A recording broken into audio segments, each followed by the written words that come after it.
Practice problems 10. So today we're going to take a look at the problems associated with thermal physics, trying to understand what happens to materials and substances, liquids, gases, as we apply heat or remove heat from the objects. So let's take a look at the first one. The first one says a pair of eyeglasses. The frames of the glasses are made of epoxy plastic.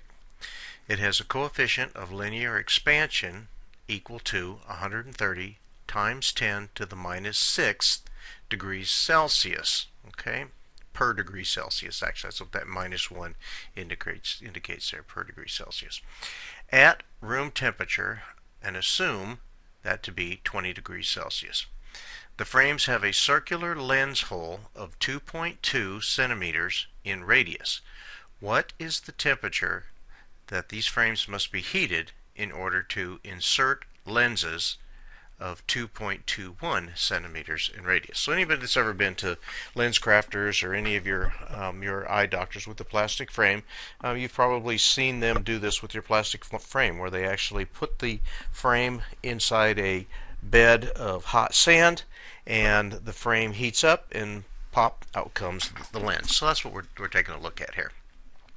So we want to put a frame in there that has a 2.21 centimeter radius inside of a frame that has an initial 2.2 centimeter radius. Okay, so we're starting with our initial temperature at 20 degrees Celsius, and we have here that the frame itself has a linear expansion of 130 times 10 to the minus 6 per degree Celsius. Okay, this says steel on it. That shouldn't be steel. That should be plastic.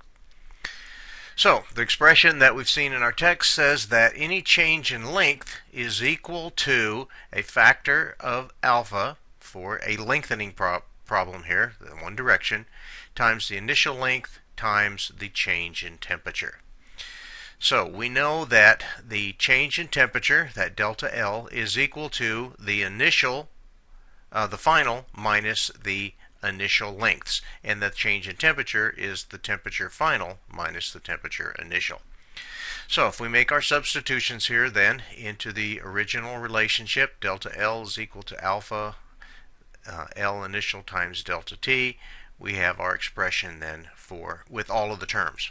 Now we are going to start moving terms around so that we can get the temperature by itself. So we're going to try to isolate this temperature final so that we have it by itself, so we can solve before we start dropping values into the relationship.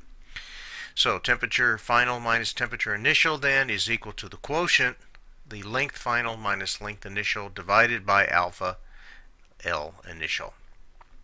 And now what we're going to do is move the T initial over to the other side, so it's negative on this side, it becomes positive on this side, and now we have all of the expressions on the right hand so that we can solve for time final on the left.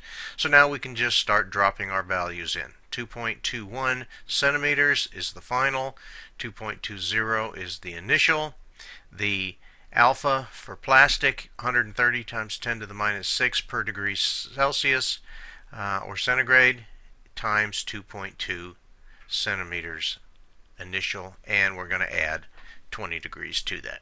So now as we start running these values through our math and through our calculator, we end up with a relationship that says 35 plus 20, or 55 degrees Celsius, is our final value in order for these frames to be expanded enough so that we can put the new frames in. As they start to contract again, then the frames will snug up around the lens.